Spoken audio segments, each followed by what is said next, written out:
Yang Bapak Ibu, selamat datang dan saya ucapkan terima kasih atas kehadiran Bapak Ibu semua pada pertemuan kita kali ini, di mana pada pertemuan kali ini kita akan membahas persoalan perlindungan anak. Jadi Bapak Ibu, kita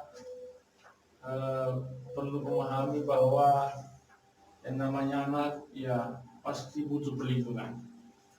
Bapak Ibu semua pernah menjadi anak-anakan, merasakan bagaimana menjadi anak dan bagaimana merasa punya kebutuhan untuk ini selalu dilindungi sebagai anak.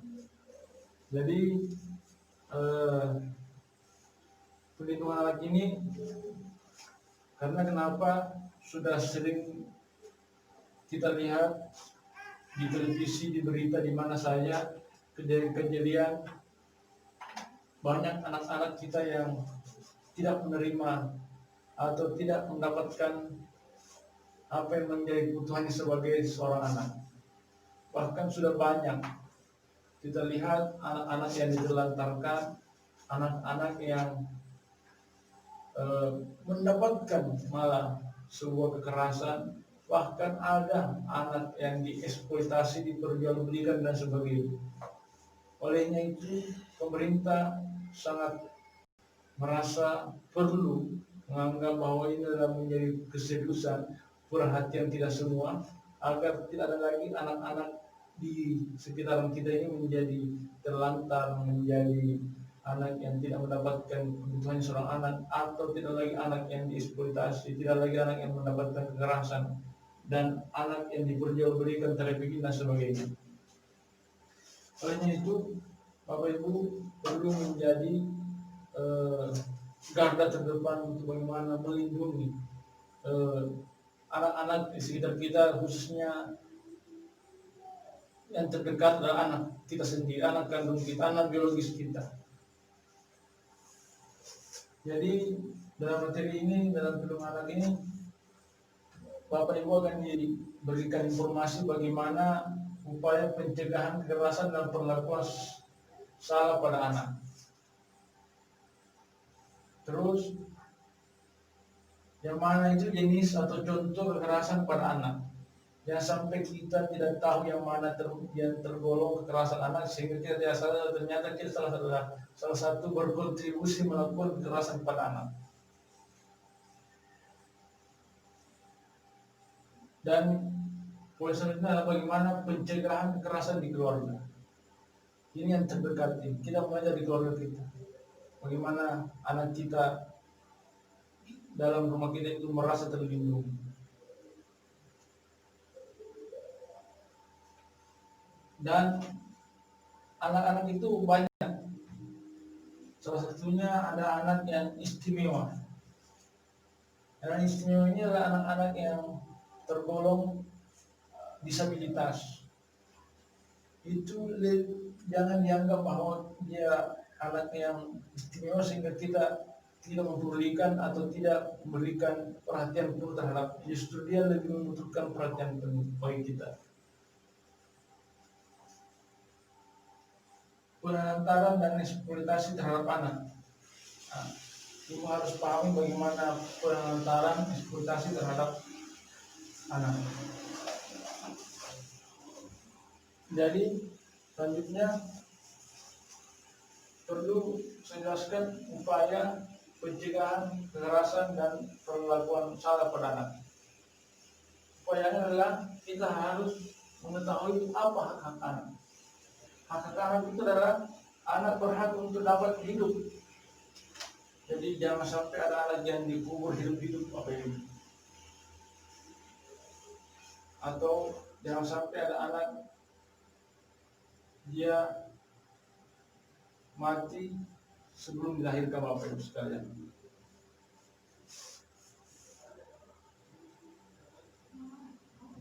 Yang kedua, anak berhak atas suatu nama sebagai identitas dirinya. Jadi jangan sampai anak tidak punya nama. Jadi kita punya anak, kewajiban orang tua memberikan nama. Semua di sini punya nama kan, semuanya punya nama. Kalau tidak punya nama kan bahaya bagi dia. Bisa jadi dia tidak punya identitas sendiri.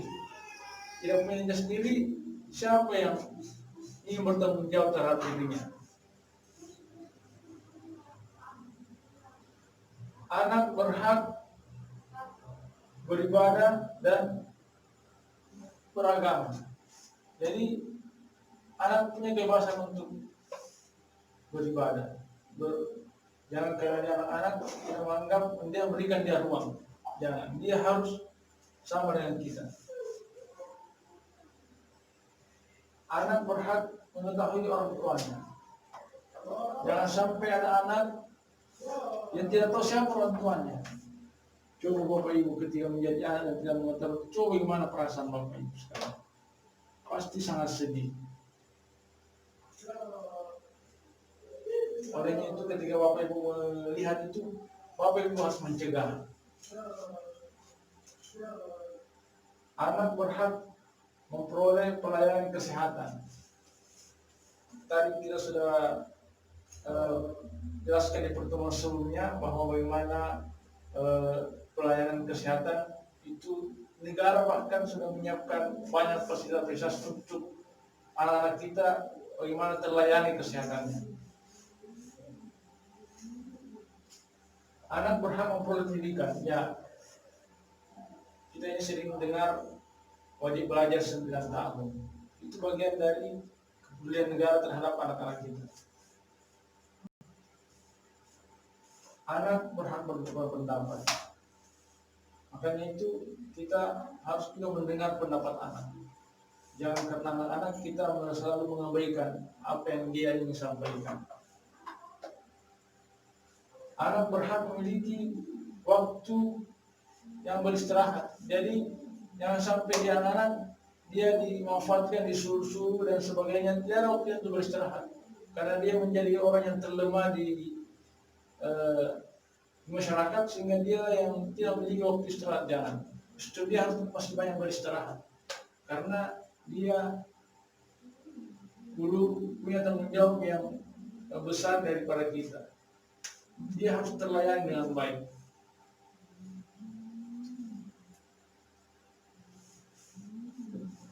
Setelah kita tahu hak-hak anak, untuk mencegahnya adalah kita tahu jenis dan contoh kekerasan terhadap anak. Ini contohnya. Ada kekerasan fisik, memukul, membuat fisiknya cedera, membuat fisiknya cacat. Itu adalah bagian dari kekerasan. Kekerasan mental. Kekerasan mental itu adalah bagaimana membentak, memarahi dan sebagainya, memarginalkan, mendiskriminasikan dan sebagainya. Itu adalah membuat kekerasan mental. Kekerasan seksual, ini juga sering banyak terjadi di sekitar kita, dan semoga Bapak Ibu semua menjadi orang yang siap mencegah itu semua.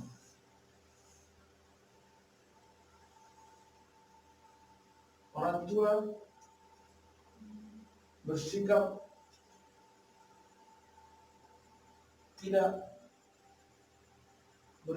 menjadi orang tua yang cuek terhadap anak. Itu sudah menjadi kekerasan. Selalu menteror anak, menakut-nakuti anak, mengancam. Itu adalah bagian dari kekerasan. Mengasingkan anak, menelantarkan, mengasingkan, membuat dia jauh dari keluarga. Ada jarak dari keluarga, itu mengasingkan. Itu bagian dari kekerasan. Memberikan pengaruh buruk. Salah satunya adalah membodoh-bodohi anak, karena ini pikirannya belum dewasa, pikirannya belum punya banyak informasi dan pengalaman, sehingga dia dibodoh-bodoh. Itu bagian dari pengaruh buruk pada anak. Setelah kita tahu semua ini, Bapak Ibu perlu mencegah itu. Pokoknya semua KPMPK harus menjadi garda terdepan mencegah kekerasan terhadap anak, harus jadi pelindung anak. Pencegahannya adalah memahami perkembangan anak. Kita harus tahu bagaimana perkembangan anak, bagaimana anak itu berkembang, agar kita tahu bahwa tidak salah paham atas bagaimana tingkah laku gerak-gerik anak itu. Boleh jadi kita tidak merasa tidak nyaman dengan ini, tapi itu bagian dari perkembangan anak.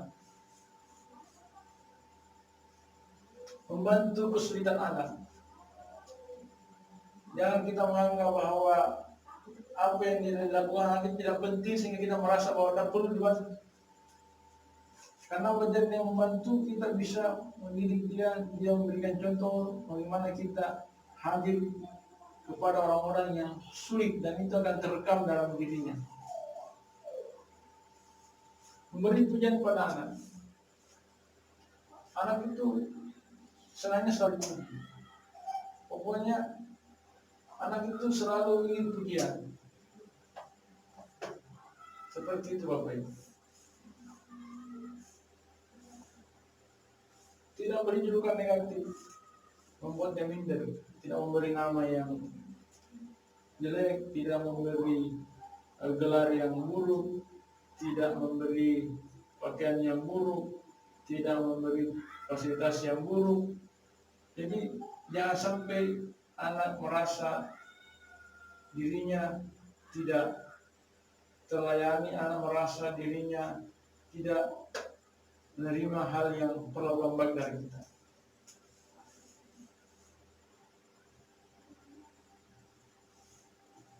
Melakukan kegiatan bersama, kita harus selalu mengajak dia untuk ikut juga melakukan aktivitas bersama kita, agar dia terbiasa ikut melakukan hal-hal yang baik, positif, dan bermanfaat. Ini ada beberapa golongan-golongan anak istimewa, tunanetra, tunarungu, dan lain sebagainya. Itu semua adalah anak-anak istimewa dan butuh perlindungan kita semua. Makanya ada balai itu, balai disabilitas dan sebagainya, itu bagian dari pemerintah berupaya untuk peduli terhadap anak. Poin besar kedua adalah penelantaran dan eksploitasi terhadap anak. Nah, ini masih banyak terjadi Bapak Ibu sekalian. Semoga tidak ada yang terjadi di sekitar Bapak Ibu dan tidak terjadi di keluarga Bapak Ibu sekalian. Penelantaran anak tidak dilakukan, tidak ada banyak kewajiban dan tanggung jawab terhadap anak. Jadi kalau kita tidak memberikan haknya, maka itu bagian dari penelantaran. Kita tidak memberikan fasilitas untuk istirahat dan sebagainya, kita tidak memberikan kebutuhan pendidikan dan sebagainya, itu penelantaran. Dan itu bisa jadi kena sanksi. Tidak memberikan makan, tidak memberikan izin untuk sekolah, tidak memberikan kasih sayang. Mencegah menelantarkannya adalah memenuhi kebutuhan dasar, meluangkan waktu untuk bersama, mendidik anak, memperhatikan perkembangan anak, bawa anak ke tempat-tempat kerja, dia merasa terlibat dengan aktivitas kita dan sebagainya. Eksploitasi anak, pemanfaatan anak untuk mendapatkan keuntungan. Masih banyak orang-orang yang mencari keuntungan dengan memanfaatkan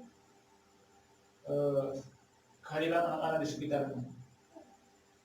Dia tidak melindungi anak-anak, justru dia memanfaatkan untuk mendapat keuntungan. Tapi saya kira Bapak Ibu sekalian di sini tidak ada yang melakukan itu, dan Bapak Ibu siap mencegah ketika ada terjadi di sekitaran kita. Betul Bapak Ibu? Betul kan ya? Selain itu saya kira materi perlindungan anak ini Bapak Ibu sudah pahami, dan Bapak Ibu bisa menerapkan dan bisa menjadi pelindung untuk anak-anak kita, terkhususnya anak kita sendiri. Sekian dari saya, Assalamualaikum warahmatullahi wabarakatuh.